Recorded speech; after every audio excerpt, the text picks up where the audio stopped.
This is PIX on Politics Daily with Dan Mannarino. Hey everybody, welcome to PIX on Politics Daily. I'm Dan Mannarino. It is November 10th. Hopefully everybody had a fantastic weekend. And in case you missed it, there has been a lot of talk about the Mamdani administration and the transition team, right? What it looks like with 52 days until the mayor-elect is officially sworn in as the next mayor of New York City. He was in Somos in Puerto Rico over the weekend, a very key conference, meeting with key players. And then just moments ago, and full disclosure, we taped this earlier than it airs, right? So moments ago, Zohran Mamdani, the mayor-elect, made his announcement, big announcements, first pick for the first deputy mayor of New York City. It's going to be a familiar name, Dean Fullahan, which is a former first deputy mayor under de Blasio, and his chief of staff, L. Bisgard Church, who was also his campaign manager. So I want to know what went into those two decisions, plus what the transition looks like. I hear there's over 25,000 people applying for jobs. Let me bring in Melanie Hartzog. She's the president and CEO of the New York Foundling and also the co-chair for the Mamdani transition team. So great to have you here. Thanks for having me. So let's talk about this, right? Big news here in the pick for first deputy mayor, Dean Fullahan, a familiar name to many in New York City, right? For member of the transition team co-chair, what goes into a decision like this? What are the discussions? Well, first, let me just step back and say how excited I am to be part of this moment in the history of New York City. I think Mayor-elect Mamdani has a very big, exciting agenda. I can think of no one better than Dean Fullahan to carry that out. I am a little biased. I've worked with him in the de Blasio administration, but a veteran of decades and decades of Albany experience, as well as first deputy mayor under de Blasio. I had the pleasure of really working hard with him on a number of different issues. One of the biggest ones was reopening our schools during COVID, and Dean's leadership is phenomenal. It's going to be great. So for those who don't know, he was the first deputy mayor from 2018 to 2021. He was in charge of things like budget, labor, education, criminal justice, sustainability, resiliency. He was key in universal pre-K as well, right? 3K. I want to talk, though, about the decision that goes into it, because a lot of folks, you probably heard this along the way for the Mamdani campaign, were saying, well, is this going to be de Blasio 2.0? And he's picking a first deputy mayor that was under de Blasio. So how do you kind of differentiate the two? Dean's experience spans beyond de Blasio. His decades in Albany is going to be critical for our mayor-elect Mamdani to carry out his agenda. There's a lot of things that he has made top priorities. Universal childcare is one of them with the governor. So that is just, Dean's wealth of experience is going to be tremendous there. Yeah. And there's many other issues to carry out.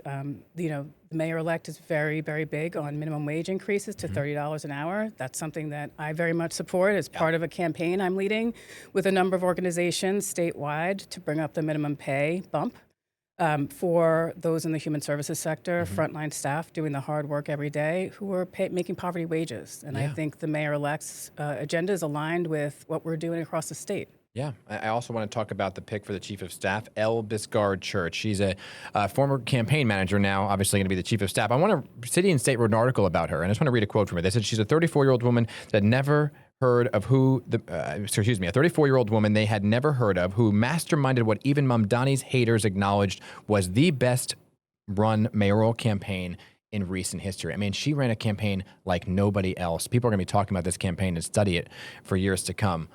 What was the discussions to pick her? Elle's a true public servant. Of course, I don't know her as well as I know Dean, but just from my engagement with her, extremely smart and knowledgeable. And, I was 32 years old running the largest early childhood system in the country when I was at ACS. And I did it successfully. And I know that Elle is going to be an amazing chief of staff. She's, of course, the right hand to Mayor-elect Mamdani. She's going to carry through the agenda. It's a great team between her and Dean to lead the city along with the mayor. I only read the age because that was the quote in the article. I'm never somebody who looks at somebody's age and judges them by their age. I was a young journalist myself who came into the business and people said, oh, he's too young to do any of this stuff. And now look at us, right? Well, exactly. So there's that, right? But I want to talk about just the fact that this almost just happened, and that is a key conference that takes place. Folks don't understand it. And I interviewed Curtis Sliwa on Friday, and he was saying, well, first thing out of Zohran is he's wheels up and he's off to Somos, which he thought was a bad idea. Can you talk about the importance of a conference like this and really its close proximity to an election? Sure. Every level of elected officials, federal, state, and city, descends on San Juan. So it is a real opportunity to meet with all levels of government. He is the incoming mayor-elect. What a tremendous opportunity to start talking about his agenda with as many elected officials as possible. And so I think it's fantastic that he was there. I also am biased. The New York Foundling runs programs in Puerto Rico, early Head Start and Head Start programs. And so the opportunity, to get down there and also recognize that Puerto Rico is part of, right, our fabric here in New York City is really important.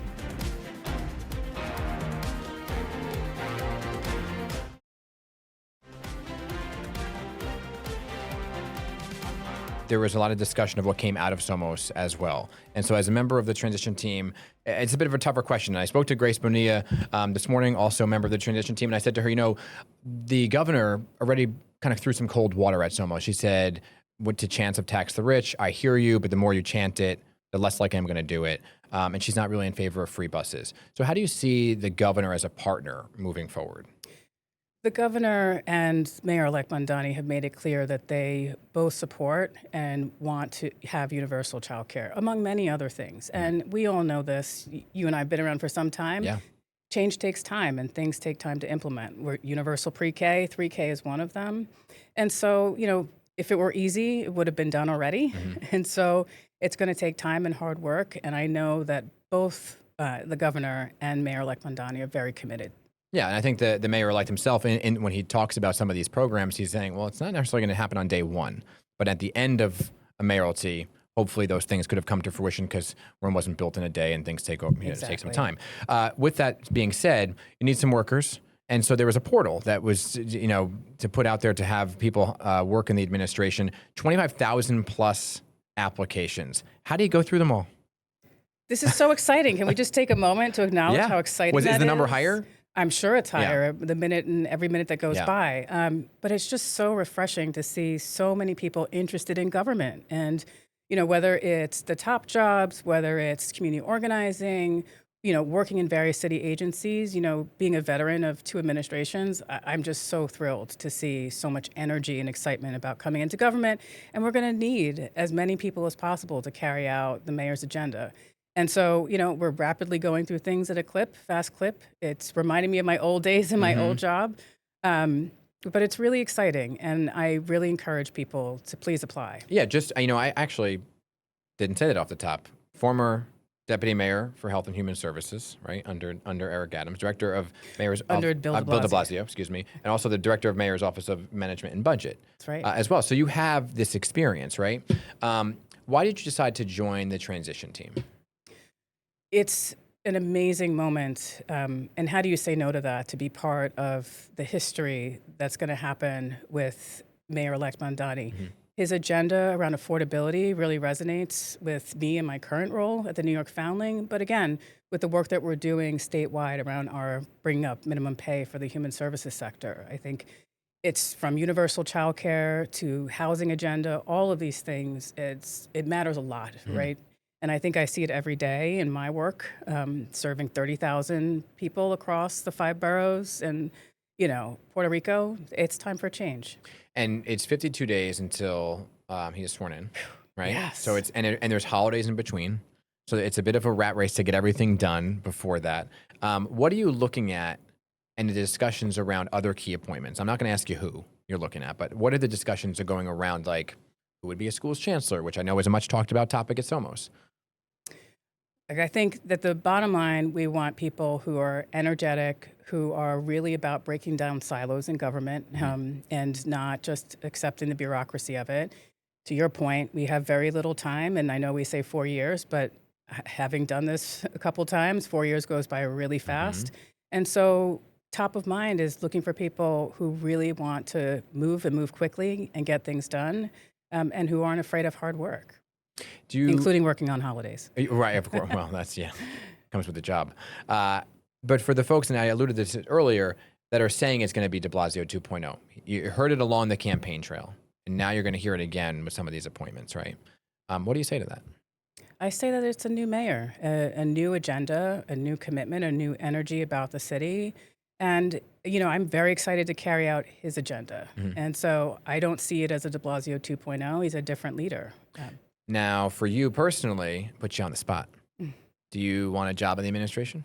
I am here to do the job that Mayor-elect Mamdani has asked me to do, and I'm so excited to do it. The level of energy and excitement that I keep talking about is real, and there's a lot of work to be done to get positions filled, and that's the job right now. Right now. That's the job. But it's not a no. Didn't hear a no. But I love the New York Foundling. I'm committed to the New York Foundling. It's been amazing 4 years of this organization. There's so much more to do. I'm also committed to the mayor's agenda and making sure that I do my part as a New Yorker to help the affordability agenda. I have to give a shout out to New York Foundling because you guys do incredible work there. And you mentioned Puerto Rico, and I saw a picture of the new headquarters. What is it in San Juan that you guys have? So we have 2 new sites, which we call mega community centers going up in Cuomo and Catania. So they are amazing because it's more than just a early childhood center. It's actually a hub for the community. As you know, weather down there is really difficult, power outages. And so like a community school here in New York City, our mega centers will be open to families beyond just the days of childcare. And so it's wonderful and heartwarming to really be part of the community, bigger than just, early childhood. Yeah, it looked great. Also, you mentioned earlier, you alluded to some of the bump for social service workers. Can you talk about that? Yes. So we launched a statewide campaign to really look at the issue of we have our workers, home health aides, nursing assistants, childcare workers, you name it in the sector, who are making poverty wages. And so they're helping New Yorkers lift out of poverty when they themselves are struggling as well. And we think it's long overdue that we actually have a wage floor. Assemblymember Reyes and Senator Comrie are champions of our bill, which is to create a $29 wage floor.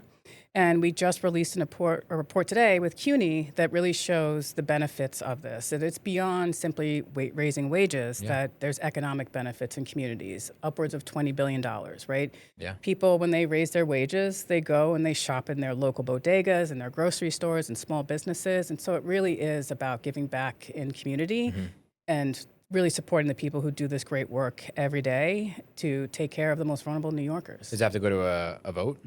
It most certainly does have to go through the legislature. And as I said before, hard work it takes, right? Nothing happens overnight, and we're rolling up our sleeves to do the hard work. I am really thrilled that Mayor Mamdani-elect is also pushing for a minimum wage increase, very aligned with our agenda statewide. Yeah. Melanie Hartzog, I appreciate you. I know you're very busy. You got a kind of dual jobs going on at the same time, working around the clock, and a busy mom as well. So I appreciate you coming in to talk more about the transition. Come on back soon, okay? Will do. Thank you. And we are working, hopefully, to get an interview with the mayor-elect this week, in discussions for that happening, hopefully to bring you this Friday, everybody. And I'm also going one-on-one later in the week with Governor Phil Murphy, as he is now the outgoing mayor of New Jersey, right? So it's going to be one of our final interviews with the governor of New Jersey. We'll bring that to you later this week. But in the meantime, have a great day.